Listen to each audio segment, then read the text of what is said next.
So this video will be a companion piece to the reading as well as the two other films that I included for next week, November 3rd. And those two were, one was from Barack Obama, made on the occasion of the retirement of Marilynne Robinson from the Iowa Writers' Workshop.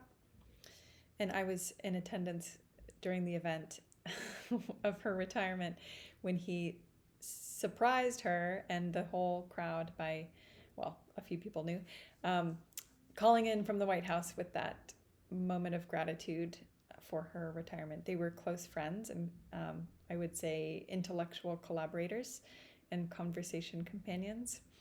And they often talked about literature, patriotism, what it means to be an American, how to save ourselves and each other from disaster.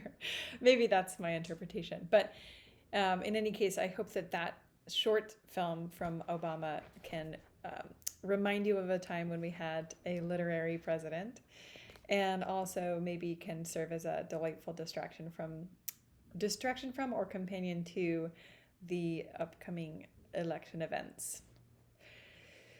The other video is a brief history of thought by Marilynne Robinson, and I don't necessarily expect you to watch the whole thing. It is long, and also she is a long-winded, conscientious, articulate orator who is a little hard to understand and esoteric and very complex, and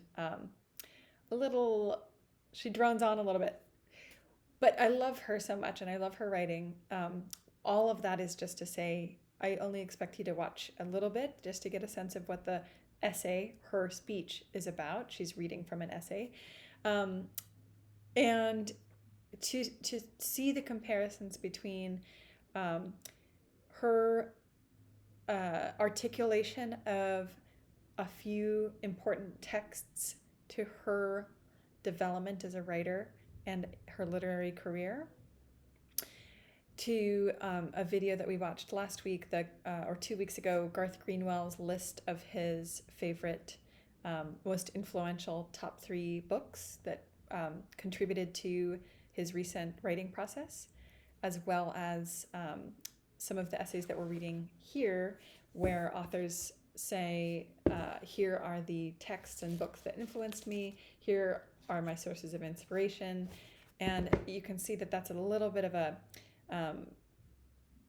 the combination of, or the amalgamation of what we've been talking about with the book reviews and what might we expect from a book review, as well as your critical essays. If you're writing about your own writing and craft and analyzing or comparing to texts or authors, some of these essays, both Marilynne Robinson's speech that you can watch part of, A Brief History of Thought, as well as her essay in this book, speak a little bit about associations of thought, associations of certain texts with her own philosophy, with some aspects of spiritualism and her spirituality, and the body of literature that she finds to be an important stepping stone for new thought, new creativity, and innovation.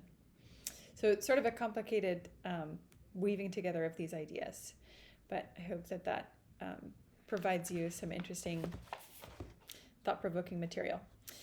I also just wanted to briefly mention, among these 4 essays by Atwood, Banks, Le Guin, and Robinson, they're all quite different, as you can tell, in style and approach and theme. And I did want to mention that the Atwood piece feels